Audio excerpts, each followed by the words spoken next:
ചെകുത്താനം നമ്മുടെ യൂട്യൂബറെ അറസ്റ്റ് പറഞ്ഞതല്ലേ മോഹൻലാലിനെതിരെ? അറിഞ്ഞു അപ്പൊ നമ്മൾ ചിരിച്ചപ്പോ തന്നെ നിനക്ക് മനസ്സിലായിട്ടുണ്ടാവില്ലേ? മനസ്സിലായി എല്ലാം മനസ്സിലായടാ, എനിക്കെല്ലാം മനസ്സിലായി. പറ ബാക്കി പറ. എന്താണെന്നറിയോ, ആദ്യം ദൈവമൊക്കെ പിന്നെ ഉണ്ടോ ദൈവം ഫസ്റ്റ് തന്നെ പറയുന്ന ദൈവം. നല്ല ദൈവവിശ്വാസിയല്ലേ? സ്പോട്ടി കൊടുക്കും പരിപാടിക്ക്. അപ്പൊ സ്പോട്ടി കൊടുക്കും. ആരാണ് ദൈവം? മനസ്സിലായില്ലേ? ദൈവം സ്പോട്ടി കൊടുക്കും. അതാ ഉദ്ദേശിച്ച കവി. കഷായം സ്പോട്ടി കിട്ടും. കഷായം ശരിയല്ലേ? ശരി. നമ്മളൊരാളെ നമ്മളൊരു ആരായിക്കോട്ടെ ഈ വളഞ്ഞിട്ട് ആക്രമിക്കുക എന്തായാലും പറയണത് ചേതോവധം ചെയ്യാന്ന് പറഞ്ഞ ഭയങ്കര കഷ്ടമാണ്. വളഞ്ഞിട്ട് ആക്രമിക്കുന്നത് വിമർശനമായിരിക്കും ഉദ്ദേശിച്ചത് കേട്ടോ. ഇപ്പൊ എന്തെങ്കിലും ആരെങ്കിലും ഒരുക്കി ഇതിന് പ്രതികരിക്കും. ആര് പ്രതികരിക്കും? അതിനിപ്പം സംഭവിച്ചിട്ടുള്ളൂ. മലയാളത്തിന്റെ മഹത്തായ നടനാണ്. ആരാണ് മലയാളത്തിന്റെ മഹത്തായ നടൻ? ഭരത് മോഹൻലാല്. അതിന് എത്രയെന്ന് വെച്ചാൽ ആളുകൾ ക്ഷമിച്ചിരിക്കണേ. അതെ അത് മൈക്ക് പിടിച്ചോണ്ടിരിക്കുന്നവൻ. അതെ കണ്ടോ? അതെ കണ്ടോ മോഹൻലാലിനെ കൊണ്ടാണ് ജീവിക്കുന്നത്. അതായത് ഈ ആപ്പിൾ പ്ലസ് എന്ന് പറയുന്ന ഈ യൂട്യൂബ് ചാനലില് എന്താ പറയാ ചെറിയൊരു ചുരുക്കുണ്ടെന്ന് തോന്നുന്നത്. എന്റെ പൊന്നെ, അങ്ങേര് യൂട്യൂബ് തുടങ്ങിയ കാലം, അങ്ങേര് യൂട്യൂബ് തുടങ്ങുന്നതിന് മുമ്പ് ലാലേട്ട സിനിമയിൽ വന്ന ആളാണ്. അതിന് ഞങ്ങളെന്ത് വേണം? അത് മനസ്സിലാക്കിട്ട് എടുക്കാനാണ്. ഞങ്ങൾക്ക് സമയം പോകാനായിട്ട് ചുമ്മാ ഒരു എന്റർടൈൻമെന്റ് ഭാഗമായിട്ട് ചുമ്മാ ഏതെങ്കിലും ഒരു സിനിമ കാണണം എന്നുള്ള രീതിയിൽ എന്താ പറയാ, ഇപ്പൊ നല്ല സിനിമയാണെങ്കിൽ മാത്രമേ ഞങ്ങൾ സിനിമ തിയേറ്ററിലേക്ക് പോകുന്നുള്ളൂ. മനസ്സിലാകുന്നുണ്ട്? അല്ലാതെ ചുമ്മാ പൊട്ടപ്പടം കണ്ടോണ്ടിരിക്കാൻ ഞങ്ങൾക്ക് അത്ര എന്താ പറയാ, ഞങ്ങൾ സമയം വിലപ്പെട്ടോ. മനസ്സിലായില്ല എനിക്ക്. എന്നിട്ട് ഒരു സിനിമ ഇറങ്ങിയ ആ സിനിമയെ പറ്റി നമുക്ക് കുറ്റം പറയാമല്ലോ. സിനിമയെ കുറിച്ച് ആർക്കും കുറ്റം പറയാം എന്ന് വേണ്ടി യുവ നാർ പറയുന്നുണ്ട്. പിന്നെ വേറെന്താ എനിക്ക് അറിയില്ല. ഇവന്റെ ഏതോ ഒരു യൂട്യൂബ് ചാനൽ എന്താ പറയാ, കണ്ട മൈക്കൊക്കെ എന്താ പറയാ, കണ്ട വാടകയ്ക്ക് എല്ലാം എടുത്തിട്ട് തണ്ട തിയേറ്ററിൽ പോയി തിണ്ടി നടന്നിട്ട് ഏതോ വഴി കിട്ടി ഏതോ ഒരുത്തന്നെ അവൻകുട്ടി ചോദിച്ചു കാണാതിരിക്കും, അതായത് അങ്ങനെ ഉണ്ട് ചെറുത്താൻ എന്നൊക്കെ ചോദിച്ച് അടിപൊളി. അദ്ദേഹം അഭിനയിച്ച സിനിമ ലാലേട്ടൻ അതിനകത്ത് ഭയങ്കര മോശമായിട്ടാണ് അഭിനയിച്ചേക്കണേ, അല്ലെങ്കിൽ അതിന്റെ ഡയറക്ഷൻ കൊള്ളൂല, അല്ലെങ്കിൽ അതിന്റെ സ്ക്രിപ്റ്റ് കൊള്ളൂല. അത് പറയാം. നമ്മുടെ അഭിപ്രായ സ്വാതന്ത്ര്യം ഇല്ലേ? പിന്നെ അഭിപ്രായ സ്വാതന്ത്ര്യം ഉണ്ട്. അതല്ലേ ചെറുത്താൻ പറഞ്ഞത് അല്ലേ? അഭിപ്രായ സ്വാതന്ത്ര്യത്തിന്റെ ഒരു രീതിയിലല്ലേ നമുക്കത് പറയാം. അതിനൊന്നും ഒരു വ്യത്യാസമില്ല, ആരും ഒരു തർക്കമില്ല, ഒന്നുമില്ല. ആർക്കും ഒരു തർക്കമില്ല, ഒന്നും ഇല്ലല്ലോ, എല്ലാം ക്ലിയർ ആയല്ലോ. അടുത്തത്, അയാൾ ഉണ്ണുമ്പോഴും ഉറങ്ങുമ്പോഴും ഇനി എന്താ പറയണ തൂറാൻ പോകുമ്പോ ഒരു മൊബൈലും കൊണ്ട് കിടന്നിട്ട് തന്നെയാണ് കുറ്റം പറഞ്ഞോണ്ടിരിക്കുകയാണ്. അതായത് ഇവന്റെ സംസാരം വെച്ച് ചെകുത്താൻ മോഹൻലാലിന്റെ വീട്ടിൽ കയറി ചെന്ന് മോഹൻലാലിന്റെ ബാത്റൂം കുത്തി തുറന്ന് മോഹൻലാൽ തൂർന്നത് നോക്കിയിരിക്കുവാണോ ഇവന്റെ ജോലി? ബാക്കി കേൾക്കട്ടെ. അത് ശരിയായ ഒരു നടപടിയാണോ? നടപടിയാണ്. ആണാ ഉള്ള ശരിയായ നടപടിയൊന്നും അല്ലല്ലോ. ആണാ പൊട്ട. അതിനെതിരെ ആരെങ്കിലും ഇവർക്ക് സംഘടനയെ കൊള്ളല്ലേ? സംഘടനയെ അതുകൊണ്ടല്ലേ സിദ്ദീഖാക്ക് അതിന് പ്രതികരിച്ചത്. ഇത് ഈ സിനിമയിൽ അഭിനയിക്കുന്ന ആൾക്കാർക്ക് ഒരു കുടുംബമില്ലേ? എത്ര ആയിക്കോട്ടെ, അവർക്ക് ഭാര്യയുണ്ട്, അമ്മയുണ്ട്, അച്ഛനുണ്ട്, മക്കളുണ്ട്, ചേട്ടന്മാരുണ്ട്, അനിയന്മാരുണ്ട്, സർവത്ര ആൾക്കാരുണ്ട്. എടാ എല്ലാ മനുഷ്യർക്കും അങ്ങനെ അവിടെ അല്ല. കണ്ട പട്ടിക്കും പൂച്ചയ്ക്കും ഒക്കെ എന്താ പറയാ, ചേട്ടനും അനിയനും എന്താ പറയാ എന്റെ കില്ല്. അതായത് എല്ലാ മനുഷ്യർക്കും ഈ പറയുന്ന എല്ലാവരില്ലേ, എല്ലാവർക്കും ഇപ്പൊ ഒരു പാടായി. ലാലേട്ടൻ ഇതുവരെക്കും പ്രതികരിച്ചിട്ടൊന്നുമില്ല കേട്ടോ. അങ്ങനെ പ്രതികരിക്കാണ്. അങ്ങേക്ക് ഇതെന്തോ ഒരു ചെറുതാന്ന് പറഞ്ഞ ഭൂമാണ്, ഒരു രോമം പോണേന് തുല്യുള്ളൂ. ഞാൻ ഓരോ സിനിമ ഇങ്ങനെ കാണുമ്പോഴും അതിനകത്ത് അഭിനയിക്കുന്ന ആളുകൾ, ആ സിനിമ നടന്മാരും സിനിമ നടിമാരും അവരെയൊക്കെ കാണുന്നത് എന്താ പറയാ, എന്നെ സംബന്ധിച്ച് ഒരു നേരം പോക്ക്, ഒരു എന്റർടൈൻമെന്റ് ഭാഗമായിട്ടാണ്. അല്ലാതെ വലിയ സിനിമ നടന്മാരും സിനിമ നടിമാരും ഒക്കെ ഏതാണ്ട് അയ്യോ വലിയ ഇന്റലക്ച്വൽ ഒക്കെയാണ്, ഏതാണ്ട് വലിയ അറിവുള്ളവരാണ്, ഏതാണ്ട് വലിയ മഹത്തരമാണ്, അങ്ങനെയുള്ള ഒരു അഭിപ്രായം എനിക്കില്ല കേട്ടോ. ഇടയിൽ ഇപ്പൊ സിനിമാ നടന്മാരും ഏതാണ്ട് സംഘടനകളും കിങ്കടനകളും കുമ്മ ഏതാണ്ട് ഒരുപാട് സംഘടനയൊക്കെ ഉണ്ട്. അതിനകത്തൊക്കെ അഭിനയിക്കുന്ന കുറച്ച് ആളുകൾ മനസ്സിലാകുന്നുണ്ട്. എന്നെ ഞാൻ പറഞ്ഞു കഴിഞ്ഞു, ഒരു സാധാരണക്കാരൻ്റെ ഒരു ഭാഷയിൽ പറയുകയാണെങ്കിൽ ഒരു എന്റർടൈൻമെന്റ് മനസ്സിലാകുന്നുണ്ട്. ഒരു ജ്യൂസ് കുടിക്കണം, ഒരു ചായ കുടിക്കണം, ആ ഒരു രീതിയിൽ ചെറുതായിട്ട് സ്നാക്സ് കഴിക്കണം, അതിനായിട്ട് ചുമ്മാ ഹെമിറ്റൊക്കെ ചുമ്മാ ഹോളത്തിലും കോപ്പറൊക്കെ കണ്ടുകൊണ്ടിരിക്കണമല്ലോ, മനസ്സിലായില്ലേ? അപ്പോൾ അതിനുവേണ്ടി ചുമ്മാ തിയേറ്ററിൽ പോയി ഇങ്ങനെ സമയം കളയണം. അപ്പോൾ അതിനകത്ത് വരുന്ന വ്യക്തികൾ മനസ്സിലാകുന്നുണ്ട്. ആ വരുന്ന വ്യക്തികൾ ആരൊക്കെയാണ്? ഈ സിനിമാ നടന്മാരൊക്കെ, മനസ്സിലായില്ലേ? അപ്പൊ അവരെ കാണുന്നത് ആ രീതിയിലൊക്കെയാണ്, മറ്റേ ഈ രോമ്പോലൊക്കെ കരുതുന്നത്, മനസ്സിലാകുന്നുണ്ട്. അതായത് നമ്മൾ സിനിമാ തിയേറ്ററിലൊക്കെ പോയിട്ട് നമ്മളെ അല്ലെങ്കിൽ നമ്മൾ ജ്യൂസ് കുടിച്ചിട്ട് ഇങ്ങനെ കുടിച്ചിട്ട് മറ്റേ വേസ്റ്റ് പാക്കറ്റിലൊക്കെ അങ്ങോട്ട് കളയത്തില്ല, മനസ്സിലായില്ലേ? അപ്പോൾ അതുപോലെയൊക്കെ ഉള്ളൂ ഈ സിനിമാ നടന്മാരെ ഇങ്ങനെയുള്ള ആളുകളൊക്കെ, മനസ്സിലായില്ലേ? മനസ്സിലായില്ല അതിനൊക്കെ. അപ്പോൾ ഞാൻ പറഞ്ഞതിന്റെ ഒരു സംഭവം നമുക്ക് മനസ്സിലാകുന്നതായിരുന്നു. ഓക്കെ, ബാക്കി നമുക്ക് കേട്ട് നോക്കാം ഇവരെന്താ പറയുന്നത്. പക്ഷേ ഇവർക്ക് സംഘടന ബലമൊക്കെ ഉള്ള ആൾക്കാരല്ലേ, ഇവരുടെ സംഘടനയിലൊക്കെ ആൾക്കാരുണ്ടല്ലോ. ഒരാളെ ആരാ അമ്മയുടെ ആരാ മോഹൻലാൽ ലാലേട്ടൻ എന്ന് പറഞ്ഞാൽ അമ്മയുടെ അല്ല അപ്പന്റെ ആരാ നോക്കിയിരിക്കേ, പ്രസിഡന്റ് അധ്യക്ഷ പദം അലങ്കരിക്കുന്ന ആളാണ്. സാധാരണ പ്രസിഡന്റ് മാത്രമല്ല, തലവൻ. ശരിക്കും പറഞ്ഞാൽ അവരെ ചെന്ന് വേണമെങ്കിൽ പറയാം കേട്ടോ, തന്തയാക്കി മോഹൻലാലിന് അമ്മയുടെ സംഘടനയെ പിടിച്ച് തന്തയാക്കി, മനസ്സിലായില്ലേ? ഇപ്പൊ മറ്റേ ഡയലോഗ് എനിക്ക് ഓർമ്മ വരുന്നത്, നിന്റെ തന്തയല്ലടാ എന്റെ തന്ത. പിന്നെ അത് മാത്രമല്ല, മോഹൻലാലിനെ പിടിച്ച് ഇമാരുടെ എല്ലാം തന്തയാക്കി, മനസ്സിലായില്ലേ?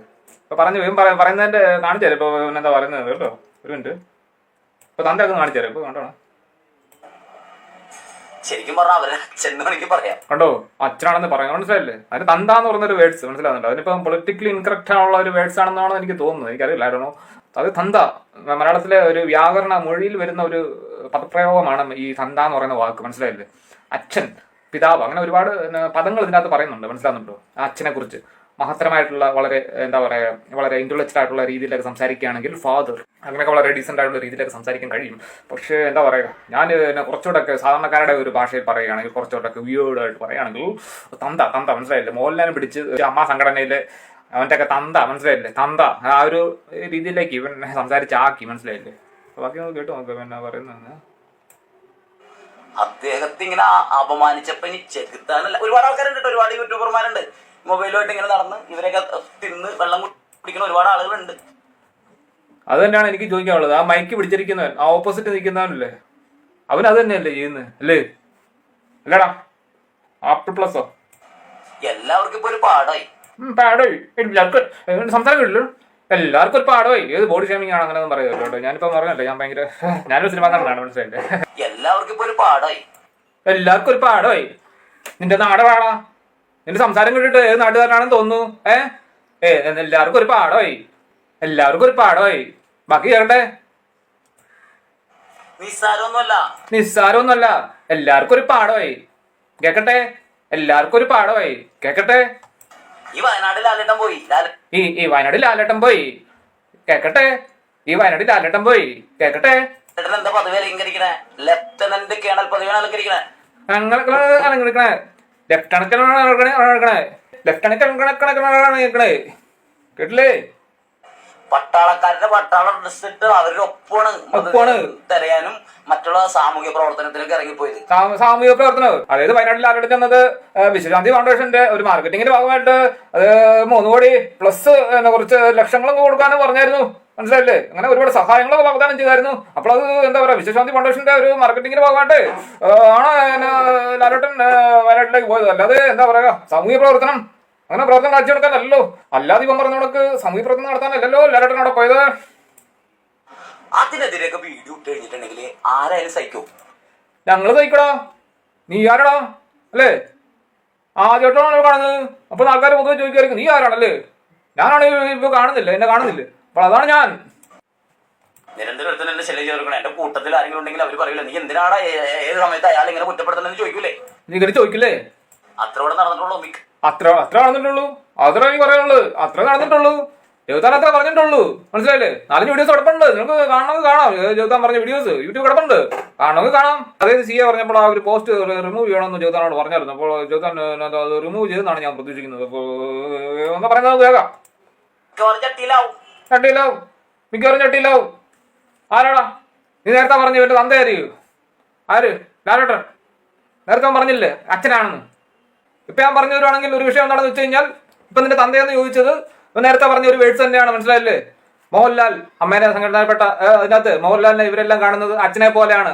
അപ്പോൾ ഞാൻ ഇവന്റെ മനസ്സിലാകുന്നുണ്ട്, തന്ത, ഇവന്റെ തന്തയല്ല ഞാൻ ഉദ്ദേശിച്ചത്. ഇവൻ പറഞ്ഞ ഒരു വേർഡ്സ് ഉണ്ടല്ലോ, അച്ഛൻ, മനസ്സിലാകുന്നുണ്ടോ? അല്ലാതെ ഞാനിപ്പോ പറഞ്ഞത് ഇവന്റെ തന്തയല്ല ഞാൻ ഉദ്ദേശിച്ചത്, മനസ്സിലായില്ലേ?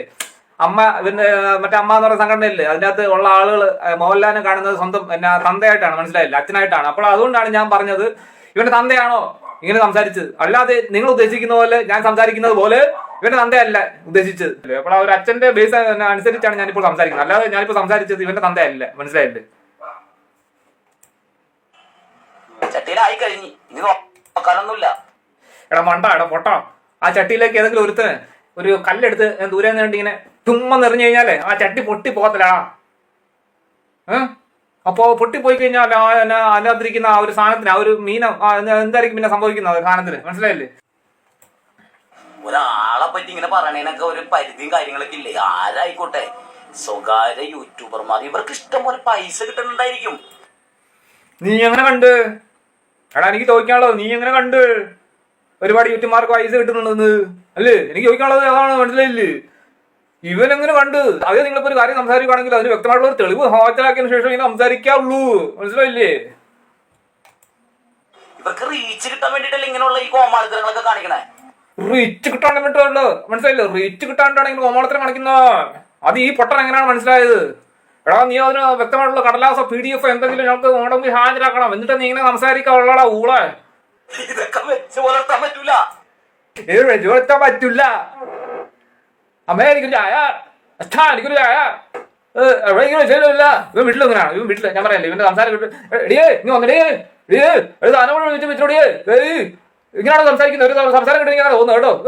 സ്വന്തം വീട്ടിൽ സംസാരിക്കുന്നവർക്ക് പൊതുവേദിയിലാണോ ഇങ്ങനെയൊക്കെ സംസാരിക്കുന്നത് സോഷ്യൽ മീഡിയ കൂടി കേട്ടോ? നീ ഓക്കെ കേട്ടോ, പിന്നെ പറയുന്നത് കേട്ടോ കേട്ടോ. ഈ ചെങ്ങായി ഒരു അരി മേടിച്ചു കൊടുത്തണ്ട. ഇവിടെ ചാലക്കുടി ചങ്ങായിയാണവൻ. ഇവിടെ മറ്റേ ചങ്ങായി എന്നൊരു സംസാരം കേട്ട് ചാലക്കുടി ചങ്ങായിയാണവൻ. ചാലക്കുടിയാണ് എവിടെയാണ് സ്ഥലം? ചങ്ങായിന്ന് എവിടെയാണ് നിന്റെ നാട്? വേണം സംസാരം കൊള്ളാമല്ലോ. നീ വീട്ടിലും എങ്ങനെയാണ് സംസാരിക്കുന്നത്? എടിയേ നീ വന്നടേ. അവിടെ പോയിട്ടുണ്ടാ ഒരു അരി മേടിച്ചു കൊടുത്താ. ഈ ലാലേട്ടൻ എന്താ പറഞ്ഞു? നമ്മള് ലാലേട്ടന് 25 ലക്ഷം രൂപ ഇപ്പൊ ദുരിതാശ്വാസ നിധി നമ്മുടെ ബഹുമാനപ്പെട്ട മുഖ്യമന്ത്രിയുടെ ഫണ്ടിലേക്ക് കൊടുത്താൽ ഇവിടെ ആൾക്കാർ അതിനെ പ്രതികരിച്ച് 25 കൊടുത്തുള്ള എന്ന് വെച്ച ആൾക്കാരില്ലേ. പിന്നെ പുള്ളി എന്താ നൈസായിട്ട് ആ സിനിമ സ്റ്റൈലിൽ പറഞ്ഞു, ഞാൻ 3 കോടി രൂപ കൊടുക്കുന്നു. എന്തിനാ? അവിടത്തെ സ്കൂൾ വികസന പ്രവർത്തനങ്ങൾക്ക്, സ്കൂൾ സഹിതമുള്ള കാര്യങ്ങൾക്ക്. വിശ്വശാന്തി ഫൗണ്ടേഷൻ ശരിയല്ലേ? കൊടുത്തില്ലേ? ഇനിയും കൊടുക്കും. അതൊക്കെ കൊടുക്കുന്നത് എന്തുകൊണ്ടാണ്? നമ്മുടെ ലാലേട്ടൻ നമ്മുടെ പുള്ളിനെ ആരാധിക്കുന്നു. നമ്മുടെ സ്വന്തമാണ്. നമ്മുടെ വീട്ടിലൊരു അംഗമല്ലേ അദ്ദേഹം. അപ്പൊ ആരായാലും പ്രതികരിക്കൂലേ? റോട്ടിൽ വെച്ച് ആരെങ്കിലും കണ്ടെങ്കിൽ തലടിച്ചു വിളിക്കും. ചെയ്യാന്നറിയോ? പ്രതികരിക്കൂലേ? റോട്ടിൽ വെച്ച് ആരെങ്കിലും കണ്ടെങ്കിൽ തലടിച്ചു വിളിക്കും. ഇങ്ങനത്തെ പോക്കൃത്തരം പറഞ്ഞി. അപ്പൊ ഇവനൊക്കെ എന്താ റോട്ടിൽ വെച്ച് കണ്ടാൽ തലടിച്ച് വിളിക്കും. ആരുടെ തലടിച്ച് വിളിക്കുന്നു? റോട്ടിൽ വെച്ച് കണ്ടു കഴിഞ്ഞാൽ ആൾക്കാർക്ക് അതല്ല പണി. സാധാരണ ജനങ്ങള് അതിൽ ചേർത്താൻ റോഡിലോട്ട് പോയില്ലെങ്കിലും എവിടെയെങ്കിലും നടക്കുന്നില്ല എന്ത് അവർക്കെന്ത്, മനസ്സിലായില്ലേ? അങ്ങനെയല്ലേ ആളുകൾ ചിന്തിക്കുന്നത്. ഈ പൊട്ടം പറയുന്നത് പിന്നെ ഒട്ടിക്കൊണ്ടു ചോദിച്ചാൽ തലടിച്ച് വിളിക്കുന്നു. അതായത് തലടിച്ച് ആരെങ്കിലും ചുമ്മാ വിളിക്കുവാണെങ്കിൽ ഇവൻ ചുമ്മാ അതുവഴി ഇങ്ങനെ നടന്നങ്ങ് പോവോ സാധാരണ ജനങ്ങള്? ഇല്ലല്ലോ. അവൻ അകത്ത് കിടക്കത്തില്ലേ? അവനെതിരെ കേസ് വരത്തില്ലേ? ക്രിമിനൽ കുറ്റമല്ലേ? ആരുടെ തലയടിച്ച് വിളിക്കുന്നല്ലേ? അല്ലേ? ശരിയല്ലേ പറഞ്ഞു? അപ്പൊ ഈ പൊട്ടം പറഞ്ഞത് എന്താണെന്ന് വെച്ച് കഴിഞ്ഞാൽ സാധാരണ ജനങ്ങളോട് ജെല്ലി കിടക്കട്ടെ എന്നല്ലേ ഈ പൊട്ടൻ ഉദ്ദേശിച്ചത്? നീ ആരാടാ? ഈ ഏട്ടന്റെ ഫാൻ വല്ലതാണോ? ആരാടാ നീ? നമ്മുടെ വീട്ടിലൊരു അംഗമല്ലേ അദ്ദേഹം. അപ്പൊ ആരായാലും പ്രതികരിക്കൂലേ? ഇങ്ങനത്തെ പോക്കൃത്തരം പറഞ്ഞി. അപ്പൊ ഇവനൊക്കെ എന്താ ചെയ്യാന്നറിയോ? അങ്ങനെ വരിക, എന്തെങ്കിലും അവിടെ മുറി കയറി ഇരുന്ന് ഈ കാര്യങ്ങളൊക്കെ ചെയ്ത് അപ്പൊ അതിനെന്താ അനുഭവിച്ചില്ലേ? കിട്ടിയില്ലേ? കിട്ടിയടാ. പുള്ളി ഇപ്പൊ ജാമത്തിൽ ഇറങ്ങുകയും ചെയ്തടാ. മതി നിനക്ക്. വീട്ടിൽ പോടിയേ, വീട്ടിൽ പോ.